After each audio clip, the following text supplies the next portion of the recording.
Tsunami Studios. Now here is something I never thought I would say talking about a superhero TV show.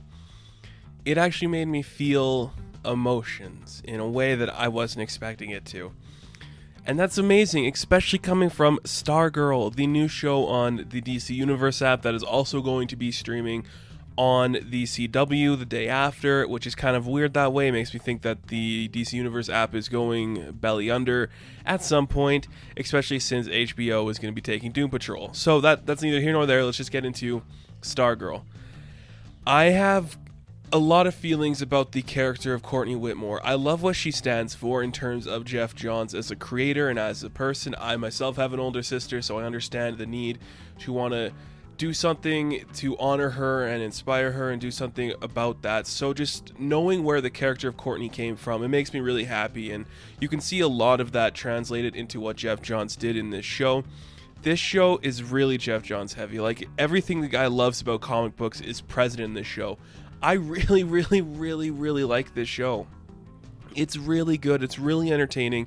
I had a blast watching it, and I'm not a big guy who likes the high school drama, kid in a new town doesn't fit in, wants to make new friends, gets the quirky outcast people. I'm not a fan of that stuff. I think it's cliched, it's boring, but what Geoff was able to do with the character of Courtney is make her so compelling in this that I'm excited to see wherever she goes and what she does. Man, this show is really I don't even know how else I can say entertaining, but I never thought I would enjoy it as much as I did. I think this is perfect in every regard of the word. I don't think there's anything out of place or done wrong. There's just one minor thing that isn't a big deal that I had kind of some troubles with, but other than that, nothing really upset me.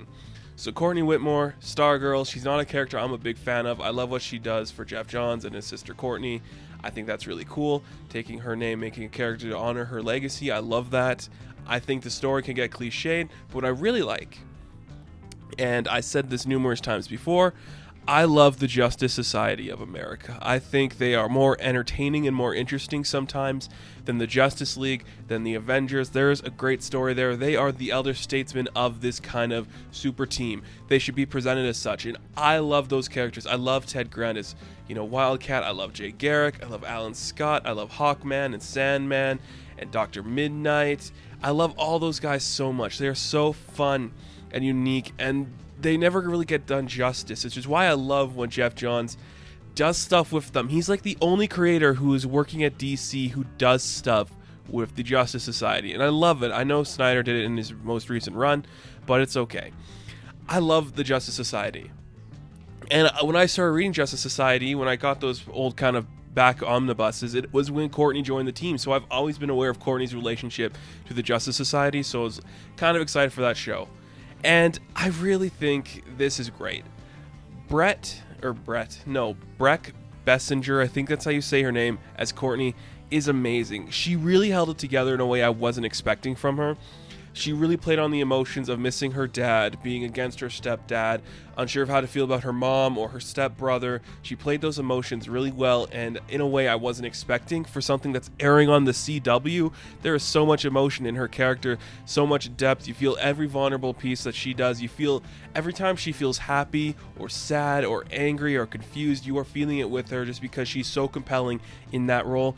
I absolutely love it. I wasn't expecting to like Courtney as much as I have, because when she's kind of a side character on the JSA, I think she works better, because I didn't read all of his Stargirl stuff with Courtney, obviously. I don't know why, but I should. I think I might go back and pick up some of that stuff, but I really do think she's a great lead. And especially when you're looking at the terms of the ensembles that are Titans and Doom Patrol, she can hold her own as leading a series, I think, better than some of those people can. I think it's bold to say, this might be my favorite live-action superhero property in a television series. I don't know, that seems really bold to say, because, we got things like Daredevil too. But this was I loved everything about this. It had that classic, I call it the Sam Raimi feel, where you have that inspiring feeling. You're seeing this character you love and relate to on the big screen, or just on the TV screen, and you're just seeing them learn, and you're growing with them, and you're just watching everything they're doing in a very compelling way. Courtney is really good. I love the way she looks, like the way the cosmic staff looks too. It's so incredible, so interesting, and so great. So this episode, this pilot takes place 10 years in the past for the beginning part of it, and we see the downfall of the Justice Society, which it was kind of it was kind of weird for me because I'm such a big fan of the Justice Society. Seeing those characters just kind of like get destroyed and killed, some of them are killed, I wasn't really happy with that when I was first watching it, but I'm like, no, this is being done in a way that I think Geoff Johns understands. He is doing something here that not a lot of creators have done, and he's giving reverence and respect to the JSA. They're not killed because they're bad, they're killed because they're overpowered, and they're not working together as a unit. They need to be together and strong. And you see there's some great Easter eggs in here. You see Jay Garrick's helmet, you see Sandman. We don't see Alan Scott, but I think it's kind of implied that he was there, which is kind of cool. We get to see a comic book accurate Solomon Grundy. That is amazing. How did we get that in here? I don't know. It's so cool. The characters, everybody looks great. All their costumes look great. The stuff we saw for Wildcat looked great. The Sandman costume looked great. And the Starman costume looked great. Like, I'll say it right now. My biggest complaint with this episode and this show is Joel McHale as Starman. I don't think he did as good as I wanted him to, which is okay. I mean, he doesn't have to be perfect, but he I don't know, I just didn't buy his death scene or when he was dying. It just didn't feel believable. He looked good though, but I just wish that somebody was a little more caliber in there, or they gave him a little more. Maybe try not to ham it up so much and just have a little thing there. But it was really cool. The costume looked great. The fight scenes looked great. Everything about it was just so beautiful and interesting and something you weren't expecting from a show like this. And it's just great to see. And we have to talk about this guy right now. Luke Wilson. Oh my goodness. I gotta give top props to you. You are playing probably the dumbest character in comic book history. Well, that's a little bit mean, but Pat Dugan is far from everyone's favorite. I think Geoff Johns really made him worthwhile in a lot of the later stuff, but come on, the guy, he's stripy. He's the Star-Spangled Kid's sidekick. He's not that interesting, but when you age him up, you do some cooler stuff there, where he is now a father, he's a stepfather to Courtney. There's some really good stuff in there. And I love this scene when Starman's telling him you have to find someone to, reignite the JSA and become Starman. But it can't be you. It can't be you. Like, a lesser actor would overplay that scene, but Luke Wilson was just like, yeah, okay, I'm okay with it. And it works for the character too, so I really liked seeing where that went to. I really think this show is going to go some places that I'm very excited for. We get some great teases at the end of the episode where we see Stripe introduced, which is really cool to see. I mean, they're actually doing the 17-foot robot. That's amazing. They're doing Brainwave and Icicle are going to be like some main villains here. That's really exciting. And even though like I'm not a big fan of like the high school side of things, I like the way they're kind of introducing some of these characters that we know are going to become the new members of the JSA. I think it looks pretty cool. The one girl who's obviously going to be Dr. Midnight, she seems interesting enough where I'm kind of interested to see where she's going. The girl that's going to be Wildcat, I'm excited to see where that goes. I love Wildcat, I'm excited to see where that goes. And the kid that's going to be Hourman, I like it. He seems like there's something going on there that I'm excited to see where that comes and where that goes. It's a basic story too. So we start with the JSA destruction, we jump 10 years into the future, we see Pat is now Courtney's stepfather, and they are moving away to Blue Valley. Then it kind of becomes your classic, oh, we're going to start a new job, start a new day at school, can't make friends, kind of get involved with the bully. But all of it's more compelling than something else. And I gotta say again, it's because of Geoff Johns. He knows how to do stuff with this character and in this world. Anything you would have thought about the guy, whether you like some of his writing or you don't, you gotta give him props for what he did in this show, because it is mind-bogglingly interesting and unique, and I love every aspect of it. Like, I didn't think I was gonna like this as much as I did, but I really did. It's so great when Courtney first finds the staff, when she learns about who Pat Dugan is. I love that kind of stuff. I love seeing it. Her expression. There are two moments in this show, two moments where I had a genuine, heartfelt reaction to something I was watching. I had a big smile on my face, I was giddy, I was goofy. There are two moments in this show. The first one was when we saw Courtney look at the picture of the entire Justice Society when they're all at the table, like the classic comic book panel, and you see everybody there. And by everybody, even Dr. Fate is there. Everybody is in that picture that's from that original comic book panel. I was so excited. I don't think I had a reaction like that to a comic book property. I don't even know when the last time I was, because I was just like so happy, so like, yes, this is so much what I want. I'm so happy I'm seeing this right now. I gotta talk about this. It's the JSA. We are literally seeing the JSA on screen in a way that makes sense for the characters, and I love it. It doesn't feel forced at all, or it doesn't feel like it's disrespectful trying to bring up the Justice League. There is some nuanced respect for the JSA in that.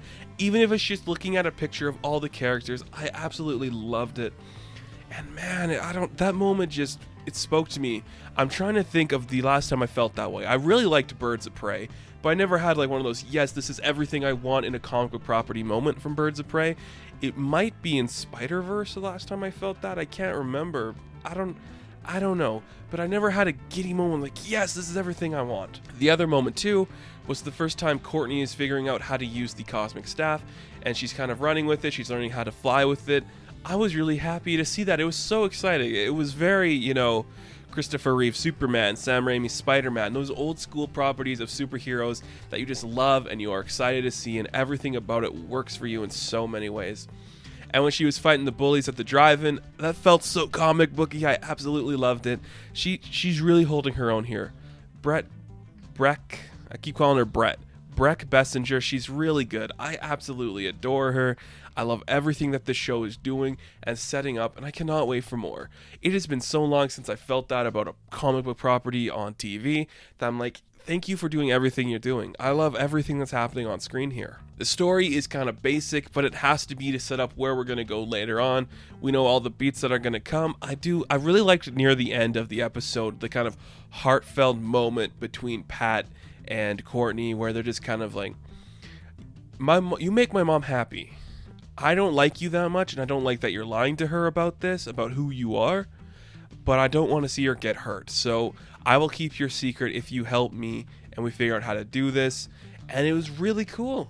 I really liked it. There was so much heart in there. And Luke Wilson again, the guy is a national treasure. I love him. He really added that needed gravitas to that role that a lesser actor wouldn't have done great in. I'm so glad he's there. I'm excited for more of this. I am very much on board for whatever the show's going to do, wherever it's going to take me.